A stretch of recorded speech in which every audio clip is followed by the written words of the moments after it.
Hi అండి, నమస్తే. నేను మీ Navyasri. Welcome to it non stop. ఇవాళ సెషన్లో బటర్ చికెన్ ఎలా తయారు చేసుకోవాలో చూద్దామండి. ముందుగా ఈ రెసిపీ తయారు చేసుకోవడానికి కావాల్సిన పదార్థాలన్నీ ఒకసారి చూడండి.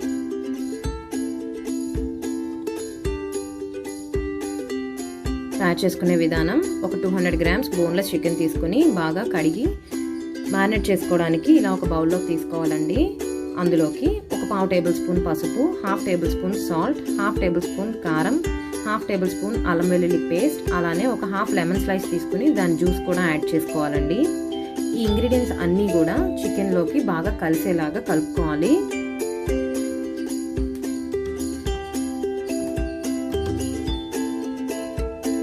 అలా కలుపుకున్న తర్వాత ఒక 1/2 అవర్ వరకు ఈ చికెన్ని మ్యారినేట్ అవనివ్వాలండి. 1/2 అవర్ తర్వాత స్టవ్ ఆన్ చేసుకుని ఫ్రైయింగ్ ప్యాన్ పెట్టుకుని చికెన్ పీసెస్ ఫ్రై అవ్వడానికి సరిపడా ఆయిల్ యాడ్ చేసుకోవాలండి.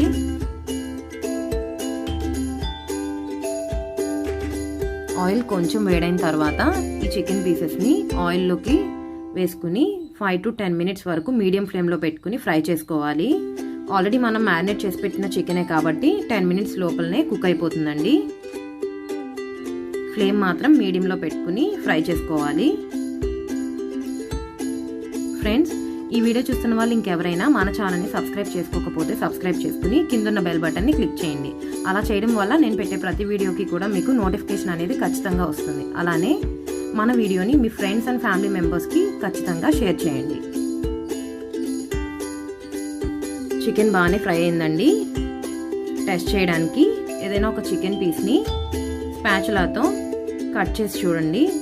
ఈజీగా కట్ అయిపోతే కనుక మీ చికెన్ అనేది బాగా కుక్ అయినట్టు అర్థం. చికెన్ బాగా ఫ్రై అయింది. ఫ్లేమ్ టర్న్ ఆఫ్ చేసుకుని పక్కన పెట్టుకుంటున్నానండి. ఈలోగా మరొక స్టవ్ పైన కడాయి పెట్టుకుని అందులో ఒక 3 టేబుల్ స్పూన్స్ ఆయిల్ యాడ్ చేసుకుంటున్నాను. ఆయిల్ కొంచెం వేడైన తర్వాత 2 మీడియం సైజ్ ఆనియన్స్ని రఫ్గా చాప్ చేసుకుని యాడ్ చేసుకుంటున్నానండి.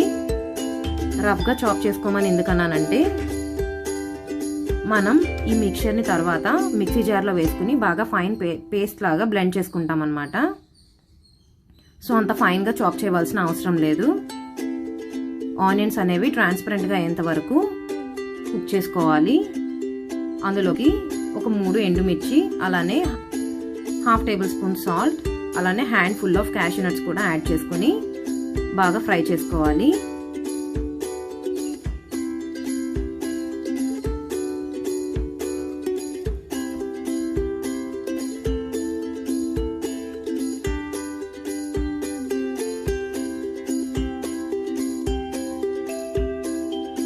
హాఫ్ టేబుల్ స్పూన్ అల్లం వెల్లుల్లి పేస్ట్ యాడ్ చేసుకోవాలండి. దానికి ఉన్న పచ్చివాసన అంతా పోయేంత వరకు బాగా ఫ్రై చేసుకోవాలి. 3 మీడియం సైజ్ పండిన టొమాటోస్ని రఫ్గా చాప్ చేసుకుని యాడ్ చేసుకోవాలి. పండిన టొమాటోస్ యాడ్ చేసుకోవడం వల్ల గ్రేవీ అనేది బాగా కలర్ఫుల్గా ఉంటుంది. ప్లస్ చాలా త్వరగా కుక్ అయిపోతాయండి. టొమాటోస్ బాగా మషీగా అయ్యేంత వరకు కుక్ చేసుకుని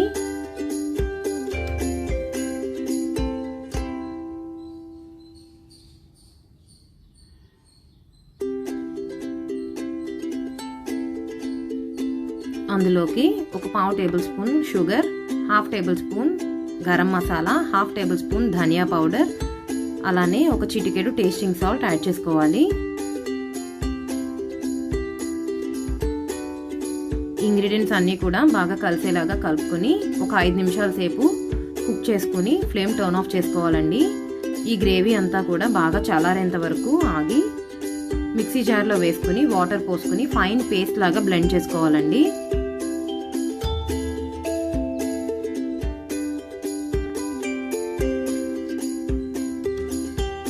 అదే కడాయిలో ఒక 2 టేబుల్ స్పూన్స్ నెయ్యి లేదా బటర్ యాడ్ చేసుకుని అది కొంచెం వేడైన తర్వాత 1/2 టేబుల్ స్పూన్ కారం యాడ్ చేసుకోవాలండి.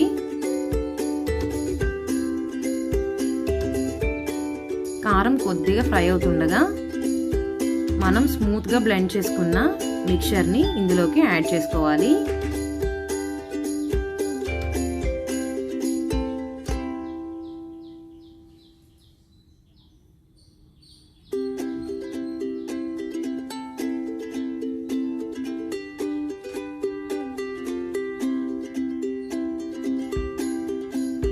ఒక ఒకసారి బాగా కలుపుకొని మనం ముందుగా ఫ్రై చేసి పెట్టుకున్న చికెన్ పీసెస్ని కూడా ఈ మిక్చర్లోకి యాడ్ చేసుకోవాలండి. మనం మిక్సీ పట్టుకునేటప్పుడు వాటర్ యాడ్ చేసుకుని మిక్సీ పట్టుకున్నాం కదండి. సో అందుకనే గ్రేవీ మనకి ఇలా పల్చగా వచ్చింది. బట్ మనకి గ్రేవీ చాలా చిక్కగా ఉండాలన్నమాట రోటీలోకి కానీ రైస్లోకి కానీ తినేటప్పుడు. సో గ్రేవీ మొత్తం అంతా కూడా దగ్గర పడేంత వరకు సిమ్లో పెట్టుకుని కుక్ చేసుకోవాలండి. చికెన్ పీసెస్ యాడ్ చేసుకున్న తర్వాత ఒకసారి బాగా కలుపుకొని మూత పెట్టుకుని మగ్గించుకోవాలి. అకేషనల్గా స్టిర్ చేస్తూ ఉండాలండి. ఎడ్జెస్ అలానే బాటమ్ కూడా అడుగంటకుండా. అలానే ఒక పించ్ కసూరి మేతి హ్యాండ్తోనే క్రష్ చేసి యాడ్ చేసుకోవాలండి. అలానే 2 table spoons fresh cream add చేసుకోవాలి.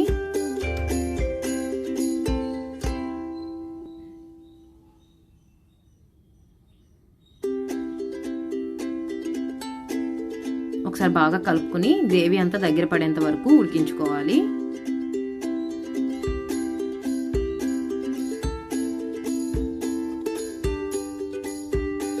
చూస్తున్నారు కదా గ్రేవీ అంతా ఎంత దగ్గరికి వచ్చిందో.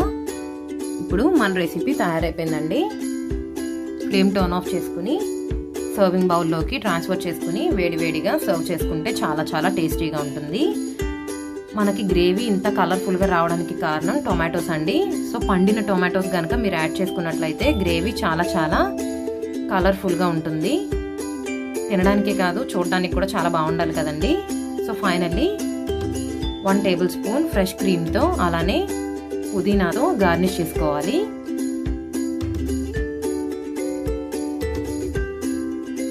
ఈ రెసిపీ రోటీతో కానీ రైస్తో కానీ వెజ్ బిర్యానీలో కూడా చాలా చాలా టేస్టీగా ఉంటుందండి. బోన్లెస్ చికెన్తోనే కాబట్టి పిల్లలు కూడా చాలా చాలా ఇష్టంగా తింటారు, చిన్నపిల్లలు కూడా. అలానే పెద్దవాళ్ళకు కూడా బాగుంటుంది తినడానికి.